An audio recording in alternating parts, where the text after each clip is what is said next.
Bonjour tout le monde. Du coup, je m'appelle Martin Canter, je viens de chez Fari. Je suis head du Smart Region Hub chez Fari. Et donc un petit peu en prolongement, comment s'appelle la présentation précédente sur la réalité augmentée et la réalité virtuelle. Ici, je me concentre un peu plus sur les aspects Smart City, dans le sens où on a pris ces éléments-là. On a aussi pris les éléments de Digital Twin, en fait, qu'on a directement voulu intégrer dans la ville de Bruxelles et les implémenter en partenariat avec les pouvoirs publics et parfois, certaines entreprises qui veulent bien participer. Donc on est passé, nous, à l'étape suivante, c'est qu'est-ce qu'on peut réellement en faire, l'appliquer, l'exécuter et voir quels sont leurs retours après d'utilisation. Donc, petite présentation d'abord sur Fari, je ne sais pas si tout le monde connaît, mais donc Fari est un institut de recherche multidisciplinaire et partenaire entre la VUB et l'ULB. Donc on est directement, comme on l'a déjà mentionné ici, présent dans la gare centrale. On a voulu justement s'affranchir des campus universitaires pour être beaucoup plus accessible au niveau des citoyens et des administrations publiques, notamment aussi de la Commission européenne qui vient de temps en temps rendre visite. Donc ça nous met vraiment au cœur de la ville.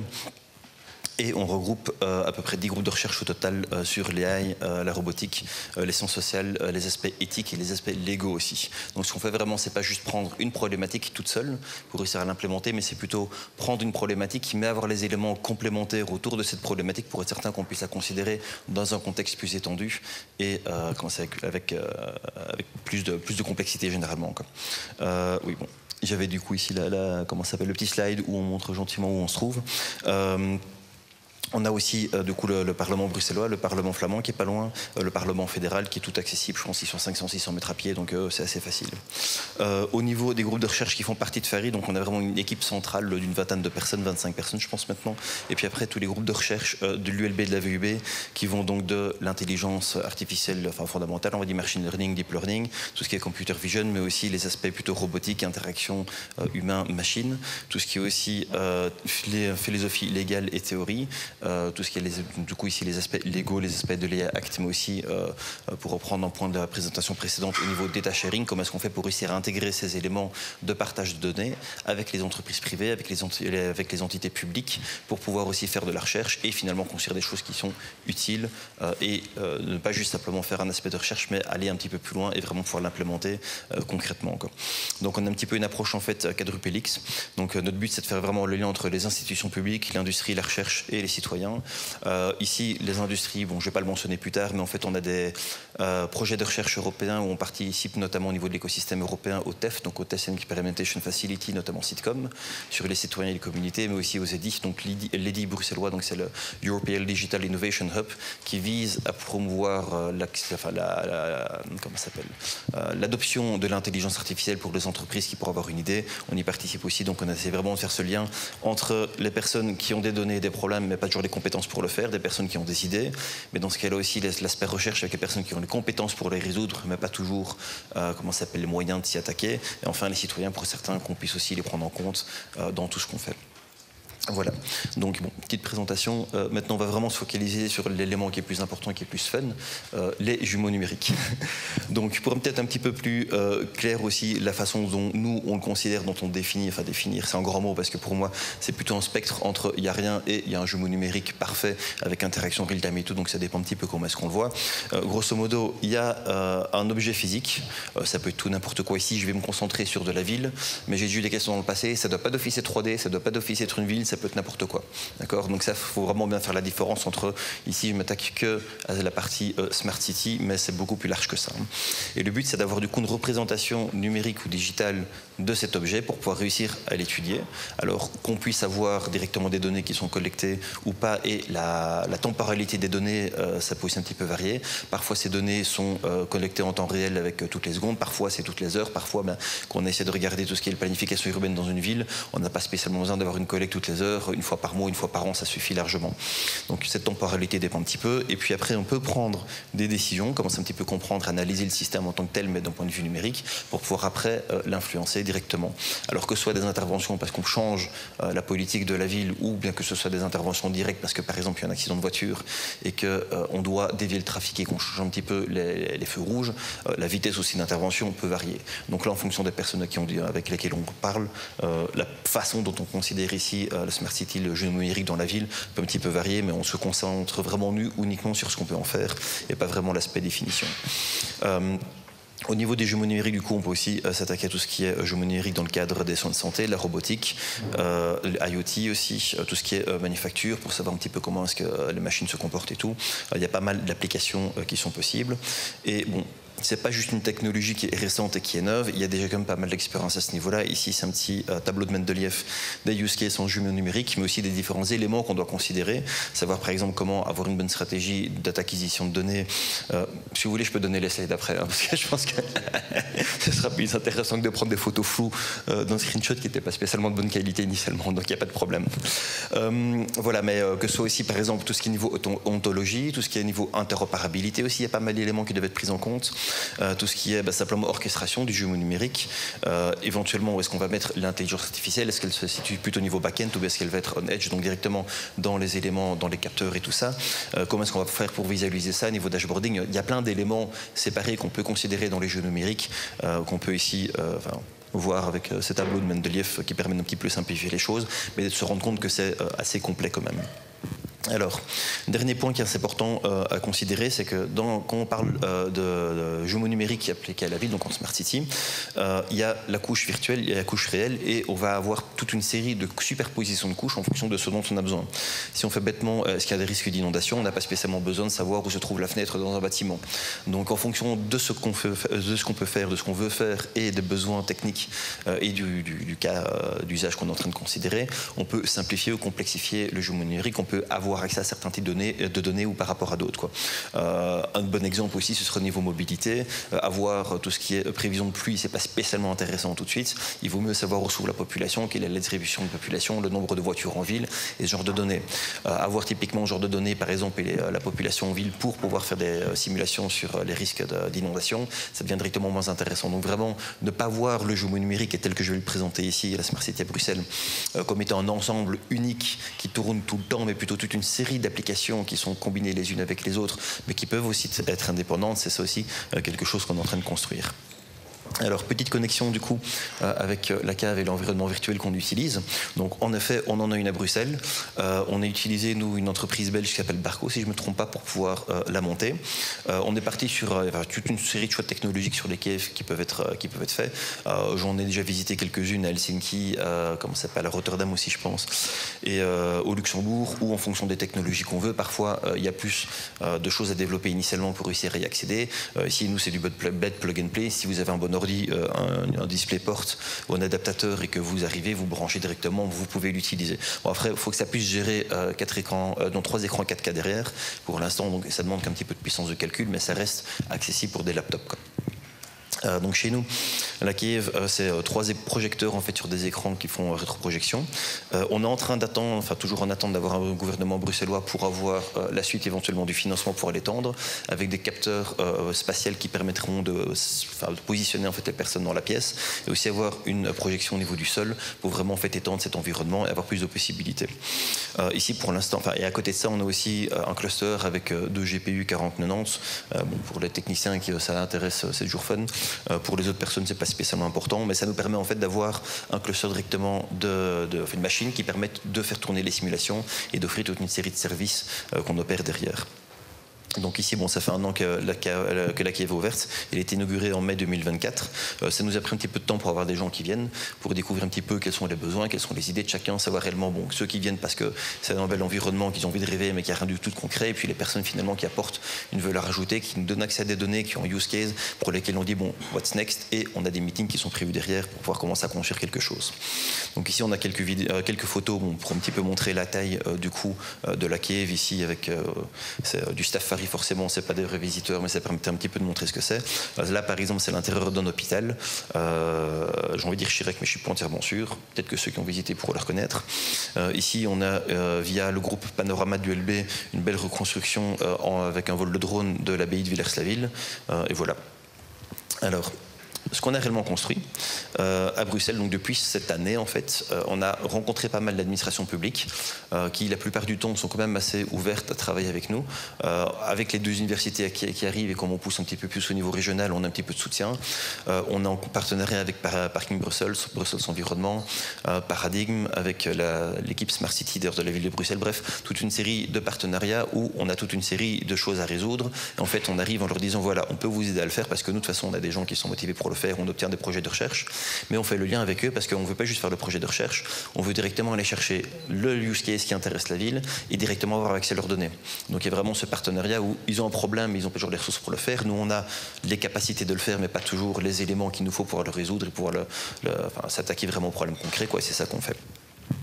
Notre stratégie sur le long terme, c'est pas juste de faire ça et puis d'arriver à la fin du projet de recherche et de dire c'est fini, mais en fait avec l'équipe interne de pouvoir maintenir en fait ce qui a été construit pour pouvoir augmenter en fait le nombre de use cases qui vont tourner de manière opérationnelle chez nous. On va pas non plus offrir ça comme service à la ville de Bruxelles parce que ça après ils se débrouillent chez Paradigme, mais c'est l'administration qui reprend la maintenance et la gestion opérationnelle s'ils veulent l'intégrer dans leur service, mais au moins nous pouvoir réutiliser après ce qui a été développé pour d'autres use cases derrière et pouvoir connecter ces données, c'est quelque chose qu'on fait. Et faisant référence à ça aussi, on est en partenariat maintenant en train de construire ce qu'on appelle un data space. Donc en fait, c'est pas nous qui collectons toutes leurs données pour pouvoir les gérer chez nous, mais plutôt nous créons les ponts pour pouvoir directement aller chercher les données chez eux, mais sans devoir gérer nous-mêmes les données. Donc en fait, un use case qui va pouvoir utiliser les données de trafic par exemple, venant des caméras de Bruxelles Mobilité, bon ça n'existe pas encore, mais on est en train de créer des contrats d'exploitation avec eux.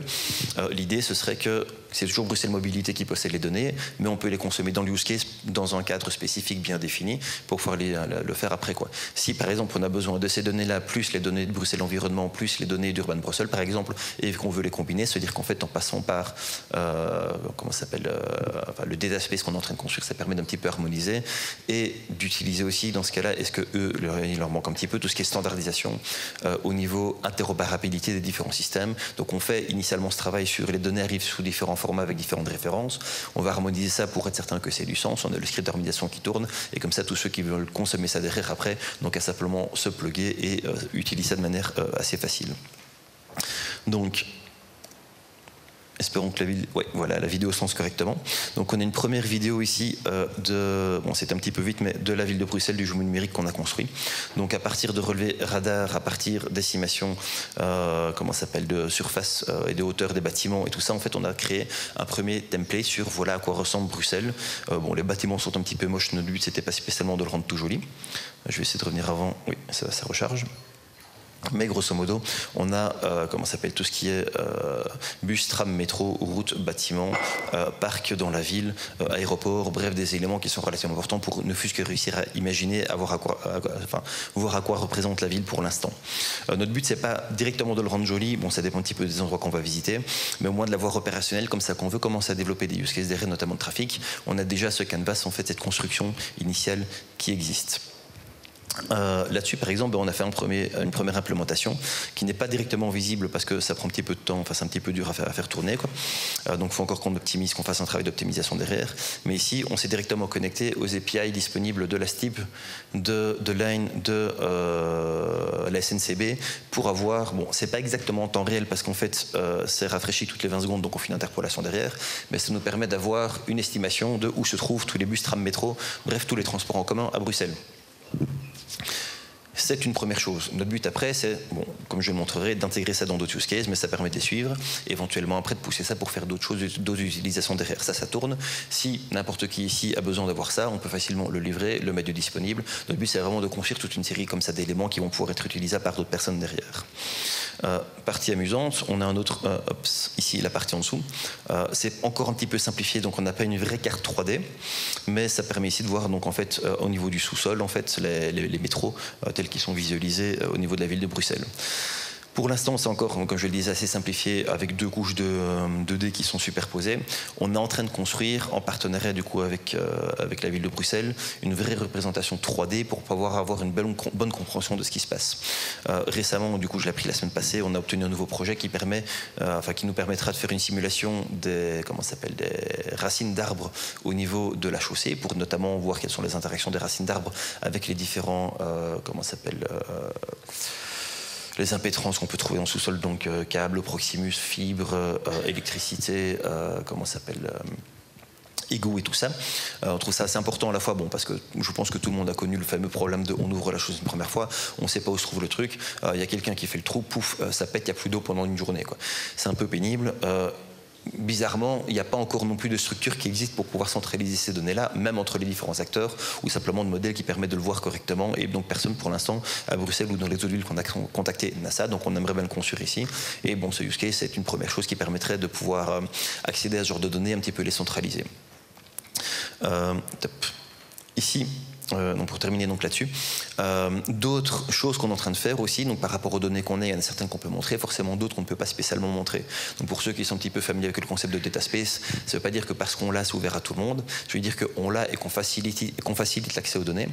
Mais en l'occurrence ici, tout le monde sait que le réseau de fibres existe à Bruxelles, que le réseau de, comment s'appelle, le conduite de gaz existe aussi, mais c'est considéré sous les actes comme étant de l'infrastructure critique, c'est-à-dire que pas n'importe qui peut y avoir accès. Sinon, quelqu'un de mal intentionné pourrait savoir exactement où est-ce qu'il faut couper pour pouvoir causer des gros dégâts. C'est accessible. Enfin, nous, en tout cas, on a une partie où on a des accords pour pouvoir avoir potentiellement accès à des données si on a des bons cas d'utilisation. Mais typiquement, c'est aussi le genre de travail qu'on fait pour simplifier l'accès, comment ça s'appelle, pour les use cases, quoi. Un autre use case qu'on a développé ici en partenariat avec, donc c'était Parking Bruxelles, la commune d'Ixelles et le groupe de recherche, c'est une simulation de trafic. Alors pour l'instant, on est encore relativement simplifié, mais et Osiris, voilà, c'est Osiris. Donc Osiris, c'est l'administration bruxelloise qui permet de planifier les travaux en chaussée. Tout le monde sait que c'est chiant, déjà, c'est pas toujours bien planifié, dans le sens où parfois ils ouvrent la chaussée, puis un mois après, il y a quelqu'un d'autre qui arrive avec un autre problème, il faut rouvrir la chaussée pour refaire d'autres travaux. Deuxième chose, parfois ils font une déviation, puis une deuxième déviation, puis une troisième, et puis finalement ça devient le bordel aussi, on ne sait pas trop où est-ce qu'il faut aller, et il y a des gros embouteillages. En fait, ils se sont rendus compte au niveau de leur processus que, bon, ils n'ont pas spécialement toujours accès aux bonnes données, mais surtout, ils n'ont pas non plus de modèle qui leur permet de prédire l'interaction entre les différentes déviations à faire. Donc, si on ferme une rue, puis après 3 rues à côté, on espère que tout se passe bien, quoi. Donc c'est parfois un peu compliqué. Donc on a construit ce use case avec eux pour faire un modèle de simulation de trafic. J'espère qu'on voit suffisamment bien les petites... comment ça s'appelle? Les petites kikis là-dessus, en espérant que ça passe. Les petites voitures quand elles commencent à bouger. Mais grosso modo, pour simplement dire, voilà, on va lancer toute un trafic dans la région. Donc, moi, je le vois sur l'écran. Je ne sais pas si c'est super visible, malheureusement. On commence à le voir bouger un petit peu. Oui, ça devrait aller. Et faire une simulation de trafic, simplement pour avoir, bon, pas la position des voitures en temps réel, parce que c'est pas ça qui est intéressant, mais plutôt quelle est l'influence si on coupe une route et qu'on refait une simulation, où est-ce que le trafic va être dévié, et surtout l'interaction entre les différentes rues qui vont être fermées. Maintenant, on est en partenariat du coup aussi avec Bruxelles Mobilité pour commencer à avoir une calibration du modèle à partir des données de mesure qu'ils ont et des caméras NPR. Aussi avec Parking Bruxelles, ça nous intéresse parce que bon, tout le monde connaît les fameuses smart cards qui tournent dans la ville pour pouvoir scanner les caméras, les plaques d'immatriculation. On ne veut pas savoir où qui se parque, ça c'est pas spécialement important, on peut très bien anonymiser ça, mais plutôt savoir, simplement en faisant du hashing, savoir le nombre de voitures ou de voitures différentes qui se parquent à un endroit. Ça veut dire que ça permettra aussi de savoir quelles sont les rues plutôt résidentielles et les rues où il y a beaucoup de passages, ou bien les rues où c'est dedans tout le monde se parque. Parce que bon, il y a un grand centre commercial, tout le monde veut éviter le parking là-bas, donc tout le monde va là-bas dans la zone où finalement avec un disque on peut rester 1 heure, et ça permet de savoir, bon, en utilisation réelle, ce qui se passe, quoi. Ici, on est aussi en attente de financement pour voir prendre ce qu'on a fait ici dans un quartier un petit peu délimité pour la commune d'Ixelles et faire du scaling pour pouvoir le faire directement pour la ville de Bruxelles dans son ensemble. Typiquement, c'est ce qu'on fait ici. On discute maintenant aussi avec la ville de Malines pour pouvoir l'étendre chez eux. Donc, on est vraiment en train d'essayer de construire en fait des compétences de use case, mais pouvoir les répéter après avec d'autres partenaires pour pouvoir justement tenter d'un petit peu simplifier l'accès à ce genre de technologie. Parce que c'est ce qu'on a vu en fait dans le passé. Si tout le monde refait systématiquement dans la même chose en disant on va faire un nouveau proof of concept, c'est bien. Mais on sait déjà que ça marche, c'est pas spécialement compliqué à faire, c'est pas ça le problème. Ce qui prend du temps, surtout du temps, c'est d'avoir une technologie solide pour pouvoir être maintenue sur le long terme et être certain qu'une fois qu'on l'a fait quelque part, on puisse le dupliquer à plusieurs endroits et que ça respecte les standards d'utilisation pour que si d'autres choses viennent se compléter là-dessus, ça puisse être réutilisé, quoi. Voilà. Alors, un autre petit qu'on a ici, où là on utilise un petit peu plus, bon c'est de l'IA agentique ici, où on a d'utiliser des gens qui se baladent, c'est relativement simple. Bon. La grande place de Bruxelles, j'imagine que beaucoup de monde connaît. On fait un petit scénario d'évacuation. On a des gens qu'on a mis dedans, à partir d'une estimation de la population, en tout cas du nombre de personnes qui viennent visiter. Puis on dit soudainement, voilà, il faut évacuer. Certaines personnes vont montrer plutôt des comportements de groupe, d'autres personnes vont être toutes seules, d'autres personnes vont directement écouter. Et puis il y a toujours les badauds qui disent, ah, il sonne, c'est une fausse alerte, je ne vais pas bouger tout de suite. Typiquement, c'est ce qu'on essaie de faire aussi en partenariat notamment avec CEF Bruxelles pour savoir, tiens, qu'est-ce qu'il faut faire ensuite pour la suite pour qu'ils puissent utiliser ça et l'utiliser de manière concrète, pratique pour faire des simulations. Bon, ici pour la Grande Place de Bruxelles, mais mettons qu'on ait des événements, qu'on augmente la population, qu'on coupe une rue, quels sont les impacts là-dessus, typiquement, genre de scénarios qui permettent d'être étudiés. On a également la même chose pour ceux qui connaissent un petit peu Bruxelles, la station de métro Joséphine-Charlotte. On fait ça aussi en intérieur, donc on a le modèle de la représentation de la station de métro. Et dedans aussi, bon là on fait pas un scénario d'évacuation directe, je sais pas quel était le scénario initial avant, parce que du feu sur la Grande Place c'est un peu compliqué, mais ici pour Joséphine-Charlotte on le fait aussi avec un scénario d'évacuation. Alors c'est pas tout joli parce que notre but c'est pas de le rendre beau, notre but c'est plutôt simplement de savoir comment chaque agent va en sortir. Si les gens sont vraiment intéressés par tenter de voir les décorations correctes, voir ce qui se passe et tout, avoir des petits bonshommes qui courent réellement, bon ça demande un peu plusieurs sources sans avoir une grosse valeur ajoutée, mais ça veut pas dire que le use case fonctionne mal, on peut vraiment faire toute une série de scénarios comme ça, les faire tourner rapidement pour les étudier. Voilà. Pour s'affranchir donc un petit peu maintenant de l'espace pur Smart City, mais quand même un petit peu, qu'on a aussi d'autres visualisations. Donc l'hôpital dont je parlais, on a ces modèles BIM qui permettent d'un petit peu de comprendre les grands bâtiments, de voir à quoi ça ressemble. C'est pas spécialement disponible pour tout, mais ça permet de faire ce genre de visualisation et comme Sébastien, voilà, en parlait avant, de pouvoir visualiser, se projeter dedans, tester, voir éventuellement si tout fonctionne correctement. Il y a une différence entre planifier avec les personnes qui sont censées arriver là en urgence et puis après se rendre compte qu'en fait le desk il faut passer par des portes qui ne sont pas spécialement accessibles ou bien qu'elles s'ouvrent dans le mauvais sens, typiquement ce genre de choses. Voilà. Donc c'est ce qu'on est en train de faire chez nous. En tout cas ce qu'on met aussi à disposition pour pouvoir être utilisé. La dernière chose qu'on fait, et ça pour du coup un petit peu se reconnecter à la cave et par rapport au cluster qu'on a disponible, c'est que notre but d'ici la fin de l'année, c'est aussi que tout soit disponible en ligne. C'est-à-dire que la cave, c'est une première bonne chose pour qu'on puisse expérimenter ça, qu'on puisse le voir en grand, qu'on puisse avoir différentes personnes qui le vivent en fait et qui ont vraiment cet aspect de grandeur. Mais notre but, c'est aussi de le rendre accessible en ligne. Avec, bon, ici, on est en train de regarder Cesium pour pouvoir le faire, donc c'est une outil d'utilisation directement qui peut fonctionner dans un browser. Donc en gros, vraiment s'affranchir de ceci n'est disponible que dans la cave, mais plutôt c'est un service informatique qui est disponible, tout le monde peut s'y connecter et tout le monde aussi peut le voir après directement sur son navigateur pour pouvoir explorer, jouer un petit peu avec. Bon voilà, bon j'en ai un petit dernier avec une voiture pour un petit peu montrer aussi les différentes capacités dans Digital Twin où ça permet de voir les pièces, d'éventuellement visualiser les pièces et de faire exploser ça. Mais ici c'est plus dans un but de manufacture en fait, de comprendre comment est-ce que la machinerie fonctionne. C'est toujours amusant, mais c'est moins pertinent ici dans le cadre d'un Smart City. Je pense que la voiture explose bientôt. Voilà. Ça permet un petit peu de voir ce qu'on peut faire avec, mais c'est plus pour jouer et c'est moins pertinent ici. Voilà, par rapport du coup au use case qu'on a déjà montré, et nous ce qui est réellement important c'est d'avoir cette collaboration systématiquement avec la ville de Bruxelles et la région Bruxelles-Capitale, parce que c'est pas que la ville avec qui on travaille mais aussi la région et les différents partenaires de la région, c'est que ça prend finalement beaucoup de temps pour réussir à convaincre les partenaires de venir à bord et surtout d'être certain que les partenaires ne nous disent pas on veut bien vous donner ça mais dans 2 ans c'est fini, mais plutôt qu'on ait une stratégie long terme. Parce que notamment au niveau du trafic ils avaient déjà fait quelque chose de similaire à Gand, j'ai envie de dire 2012, 2014, quelque chose comme ça, en Digital Twin s'appelait Duet. Finalement, il n'y a plus de financement, ça ne fonctionne plus, tout s'est arrêté. Donc on veut être certain qu'on ne recommence pas simplement à dépenser de l'argent pour rien, mais qu'il y ait une utilisation de long terme et qu'on puisse aussi nous utiliser ce qu'on a fait, bon, dans le cadre de la région Bruxelles-Capitale, mais avec la collaboration avec d'autres villes, et même pas juste en Belgique, mais aussi hors de la Belgique, donc principalement en Europe, sur on a fait quelque chose, comment est-ce qu'on fait pour le partager avec d'autres, pour être certain que, bon, on ne sait pas spécialement faire compétition avec les géants sur Internet qui ont d'autres moyens, donc nous, il faut absolument qu'on arrive à optimiser ce qu'on a comme ressources pour pouvoir avancer. Donc voilà.